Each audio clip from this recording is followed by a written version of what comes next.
और यहाँ पत्रकार साथी जितने बैठे हैं, कई समय पर हम लोग मिले हैं और आगरा न केवल यूपी के लिए बल्कि हमारे देश के लिए और इस शहर का दुनिया में परिचय है। यूपी को लोग जाने न जाने, लेकिन आगरा के ताजमहल और आगरा के कारोबार और आगरा के व्यापारियों ने दुनिया में कहीं न कहीं भारत की और उत्तर प्रदेश की प्रतिष्ठा बनाई है, दुनिया में लोग जानते हैं। और आगरा शहर भी ऐसा है, मेल जोल का शहर है। यहाँ कारोबार करने वाले लोग मेल जोल रख करके ही कारोबार कर रहे हैं। आगरा में मुझे कई बार आने का मौका मिला है और ऐसा मेलजोल करते हैं कि दाल और मोठ मिला दिए, मीठा पेठा, और रामनिवास सुमन जी हैं, बेड़ी को तो नहीं भूलते होंगे, बेड़ी और जलेबी। ये कहीं इस तरह का मेलजोल है अगर कहीं, तो वो आगरा में दिखाई देता। और यहाँ के लोग भी उसी तरीके से मिलकर के आपस में रहते हैं। कारोबार हमें जोड़ता है, काम हमें जोड़ता है, लेकिन ये नफरत करने वाले लोग, जो आपस में बांटने वाले लोग हैं, इस बार आगरा की जनता उन्हें रिजेक्ट करेगी। आगरा के लोग इस तरह के राजनीति करने वाले लोगों को पसंद नहीं करेंगे। ये चुनाव उत्तर प्रदेश का लोकतंत्र बचाने का चुनाव है। ये चुनाव इसलिए भी जरूरी है, लोग इस गठबंधन की मदद करें कि संविधान बचाने का भी चुनाव है।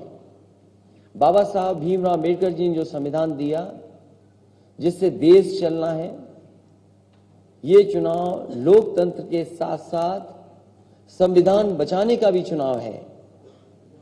इसलिए जहां समाजवादी पार्टी हर रंग को जोड़ रही है, हमारा गठबंधन बहुरंगी है, सब तरह के लोग हमारे साथ हैं।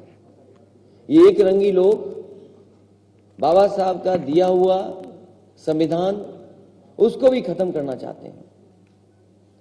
इसलिए जहां सवाल बड़े बड़े हैं, जयंत चौधरी जी ने जिस तरह कहा कि किसान का बड़ा सवाल है, जहां किसान की आय दोगुनी होनी थी, आज महंगाई के कारण और सरकार की गलत नीतियों के कारण हमारे किसान की आय नहीं बढ़ी है।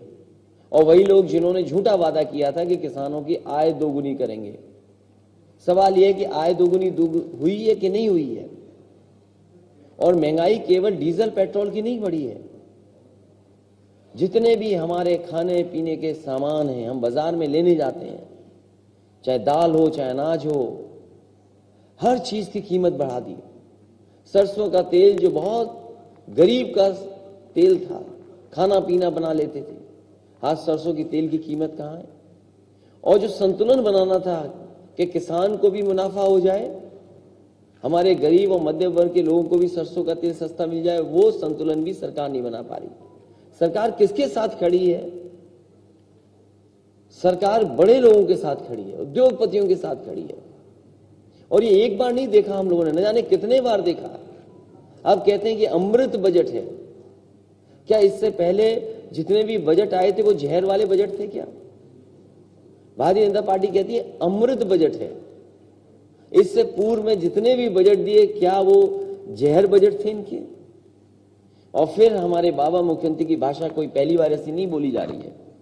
उत्तर प्रदेश के लोगों ने न जाने कितनी बार उनकी ऐसी भाषा सुनी है। जो मुख्यमंत्री सदन में कह दे ठोक दो, जो मुख्यमंत्री सदन में अनपार्लियामेंट्री शब्दों का इस्तेमाल करें, वो आज कह रहे हैं कि गर्मी निकाल देंगे। क्या हमारे मुख्यमंत्री जी कंप्रेसर है जो गर्मी निकाल देंगे? क्या मुख्यमंत्री जी वाकई में कंप्रेसर है? और हम और आप नहीं समझ पाए, वो अपने लिए कह रहे थे, जनता से कह रहे थे कि हमारी गर्मी निकाल दो, हम भी उत्तराखंड वापस जाना चाहते हैं, जहां से आए थे वहीं वापस जाना चाहते हैं। और इस बार गोरखपुर की जनता ने तय किया है जब चुनाव होगा तो आप देख लेना, वहां की जनता बुनियादी सवालों को लेकर के मतदान करेगी और इन्हें वापस भेजा जाएगा। जैसा कि जयंत चौधरी ने कहा कि कोई भी नौजवान हक मांगने गया या अपनी नौकरी के सवाल को लेकर के गया, इस सरकार ने अपमानित किया है। चाहे वो टीईटी वाले रहे हों, चाहे बीटीसी वाले रहे हों, चाहे बीपीएड वाले रहे हों, चाहे बीएड वाले, चाहे शिक्षा में कोई भी नौजवान अगर गया है रोजगार और नौकरी और अपने हक के लिए, तो इस सरकार ने उससे अपमानित किया है। इस बार एक एक यूथ भारतीय जनता पार्टी को अपने बूथ पर हरा करके इन्हें ऐतिहासिक हार दिलाने जा रहा है। और वो वक्त कैसे भूल सकता है आगरा, जिस समय दवाई की जरूरत थी, बिस्तर की जरूरत थी, ऑक्सीजन की जरूरत थी। ये सरकार कुछ भी नहीं दे पाई और न जाने कितने लोगों की जान चली गई। अगर सरकार जागरूक होती और जनता के लिए काम करती तो सबसे पहले सूचना यहीं से आई थी कि कोविड के लोग या कोविड से जिनको बीमारी हुई है वो सबसे पहले यहीं की गिनती में आए थे। लेकिन उसके बावजूद भी सरकार को जो तैयारी करनी चाहिए थी, अस्पतालों को जिस तरीके से तैयार रखना चाहिए था, ये सरकार ने नहीं किया। बजट का पता नहीं कहां चला गया, लेकिन लोग भागते रहे। वो कोविड के समय की तस्वीरें कौन भूल सकता है कि जहां परिवार के सदस्य अपने परिवार के सदस्यों को बचाने के लिए दवाइयां ढूंढ रहे थे, महंगी दवाइयां मिल रही थी, अस्पतालों में बिस्तर ढूंढ रहे थे, बिस्तर नहीं मिल रहे थे, और ऑक्सीजन के लिए न जाने क्या क्या करना पड़ा उन्हें। और रेमडेसिविर जैसे इंजेक्शन के लिए भी शायद अधिकारियों के सामने डॉक्टरों को गिड़गिड़ाना पड़ा, तब जाकर के रेमडेसिविर जैसे इंजेक्शन मिले हैं। और वो तस्वीर कोई नहीं भूल सकता है कि जहां एक परिवार दूसरे परिवार को कैसे ऑक्सीजन दे रहा था। और उससे पहले की भी जो तस्वीरें थी, जिस समय लॉकडाउन लगा था, सबसे पहले एक नौजवान यहीं का जिसकी जान गई थी, हार्ट अटैक हुआ था, वो मुरैना का था, आपके बगल की प्रदेश का था। हार्ट अटैक हुआ, चलता चलता आया, घर नहीं पहुंच पाया, उसको हार्ट अटैक हो गया। कई लोगों की जान गई उस समय, जो अपने घर नहीं पहुंच पाए, सरकार ने नहीं मदद की।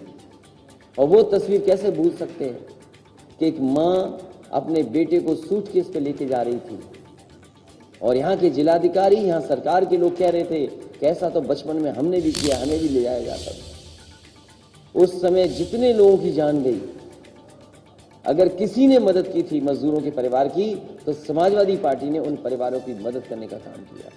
और जो हम कर सकते थे, चाहे वो प्रेस के लोग हों या समय समय पर अगर ऐसी घटना हुई, जो मदद कर सकते थे, हम लोगों ने मदद की है। और लॉकडाउन का समय, बीमारी का समय, हमारा किसान, हमारा नौजवान और पूरा आगरा का कारोबार ठप है। 1 डिस्ट्रिक्ट 1 प्रोडक्ट। आगरा में तो न जाने कितने कारोबार हैं, कितने काम हैं, लेकिन अगर हम इसका हिसाब किताब लगाएं तो डबल इंजन की सरकार ने यहाँ का कारोबार ठप कर दिया। जो सहयोग करना चाहिए था सरकार को, वो सहयोग नहीं किया सरकार ने। जितने भी काम आज जो दिखाई दे रहे हैं, जो बड़े काम हैं, कभी न कभी समाजवादी सरकार में शुरू हुए थे। मुझे याद है कि जिस समय गंगा का पानी पीने के लेकर के यहाँ आना था, सरकार बनी थी। जो जापान के एम्बेसडर थे, मुझसे मिले थे आकर के, उन्होंने कहा कि एक बहुत बड़ा प्रोजेक्ट जो हम शुरू नहीं कर पाए हैं, हम चाहते हैं वो जायका का प्रोजेक्ट यहाँ चालू हो जाए, पैसा खर्च हो जाए। न जाने कितनी सरकारें थी जो लाना चाहती थी, लेकिन उससे पहले वाली जो सरकार थी, किसी कारण उस काम को आगे नहीं बढ़ाया। अगर किसी ने उस समय जायका के प्रोजेक्ट को, पानी पीने को आगरा पहुंचाने का काम किया, तो वो समाजवादी सरकार थी। अभी मैं देखता आ रहा हूं कि पिलर बहुत पहले लग जाने चाहिए थे, अब पिलर लग रहे हैं। मेट्रो अगर किसी ने दी है तो समाजवादियों ने दी है, समाजवादी सरकार ने मेट्रो दी है। और जितने काम उस समय दिए जा रहे थे, अभी भी सरकार आधे अधूरे पूरे नहीं कर पाई। पता नहीं क्या दुश्मनी है विकास से। इन भारतीय जनता पार्टी के लोगों को विकास को गति नहीं दे रहे हैं।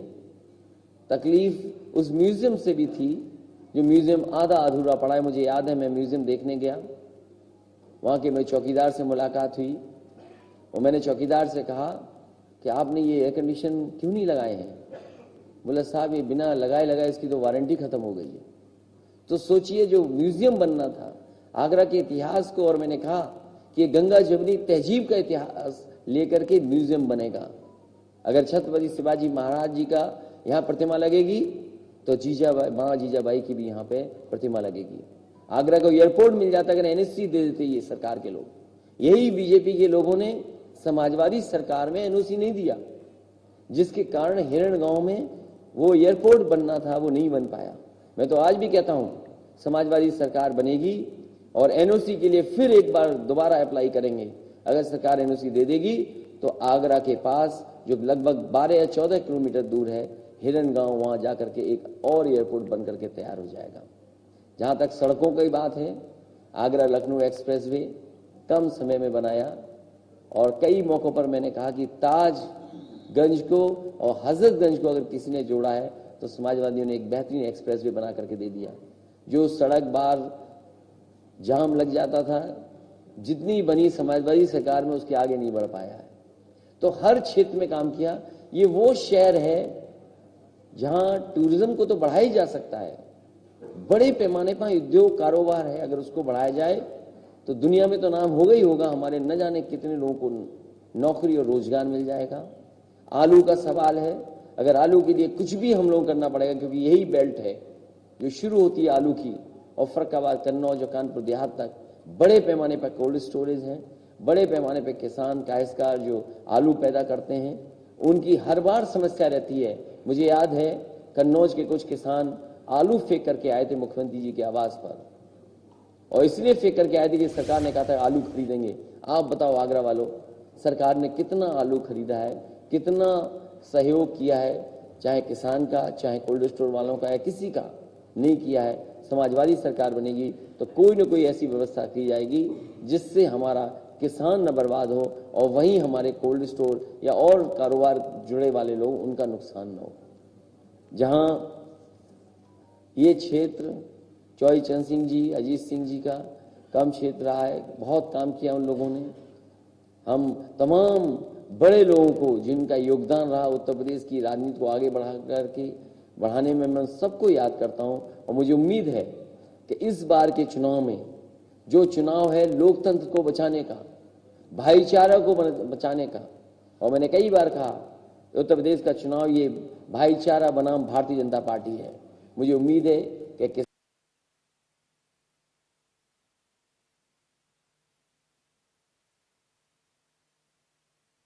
प्रेस कॉन्फ्रेंस आप सुन रहे थे के कामकाज पर सवाल उठाते हुए और ये कहते हुए कि उत्तर प्रदेश के विकास में कोई भूमिका सरकार की नहीं रही है। अपनी सरकार के वक्त का, यानी कि समाजवादी पार्टी में सरकार में किस तरीके से उत्तर प्रदेश में काम हुए, उन सभी बातों का जिक्र करते हुए अखिलेश यादव को आपने सुना। साथ ही कह रहे हैं कि अगर सत्ता में आते हैं तो कैसे विकास को आगे बढ़ाना है और कैसे विकास के रास्ते में बाधा मौजूदा सरकार है। इन सभी बातों पर, सरकार की नीतियों पर सवाल उठाते हुए अखिलेश यादव नजर आए। कह रहे हैं कि युवाओं को रोजगार नहीं मिल रहा है, किसानों की आय दोगुनी हो नहीं रही है। इस बार का चुनाव संविधान को बचाने का चुनाव रहेगा और अब लगातार लोगों से अपील कर रहे हैं। समाजवादी पार्टी गठबंधन के समर्थन में लोगों से वोट करने की अपील करते हुए अखिलेश यादव, जयंत चौधरी नजर आ रहे हैं।